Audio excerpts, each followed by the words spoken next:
There are stories that we tell, and then there's stories that we live with for years before we ever find the courage to speak them out loud. This is one of those stories.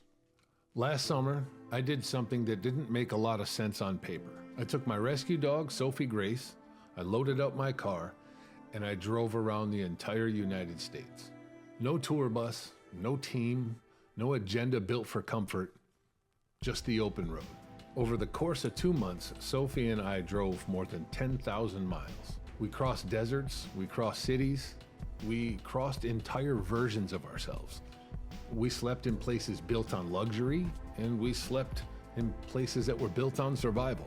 From penthouses over New York, seeing the city skylines, to neighborhoods that people mostly only see from a distance. From highways that felt endless to streets where life felt compressed and heavy. And somewhere along the way, this trip stopped being about movement and started being about truth.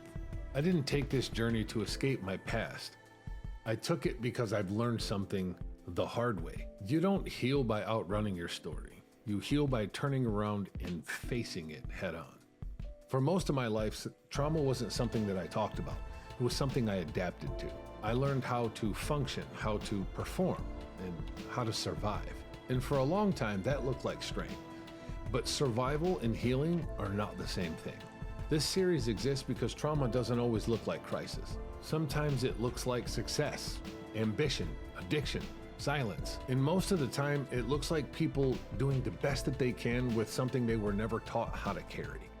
Sophie and I didn't set out to document trauma.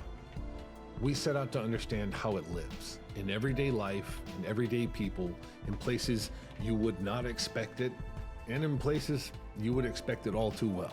What I discovered on that road surprised me, not because the stories were extreme, but because they were all too familiar. Everywhere we went, the details changed, but the patterns stayed the same. People carrying things they never chose, people shaped by silence, people trying to build meaningful lives on foundations that cracked before they even had words for it. And yet there was something else that I kept finding. Something quieter, something powerful. Redemption. Not as a moment, not as a slogan, but as a process. This journey mattered to me because I've lived on both sides of that conversation. I know what it feels like to be defined by your worst moments, and I know how it feels to believe that your past disqualifies you from a future. I also know what it feels like when someone finally listens. Not to fix you, not to judge you, not to rush you. The kind of listening that changes people. It changed me. Conversations of Redemption is not about inspiration. It's not about shock value. It's not about clean endings. It's about honest conversations held with dignity, care, and respect. Some of these conversations are heavy.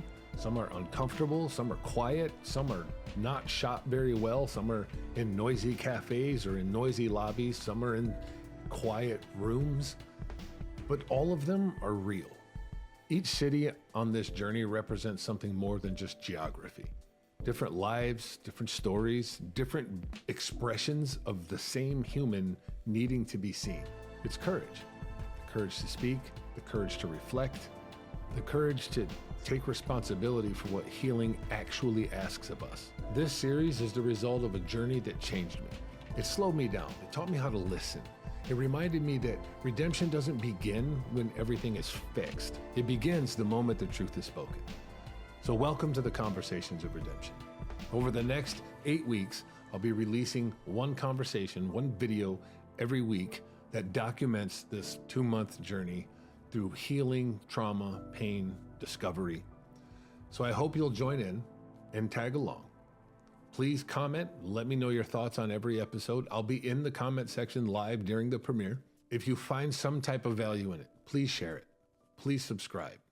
Please help me grow the platform so we can reach more people and help people understand that life is not defined by a moment, that healing is possible, and that if we all live together in kindness and in love and in compassion, healing is not just possible, it's probable, and we can really make an impact. Thank you, and I'll see you guys in the next video. Become Conversations of Redemption.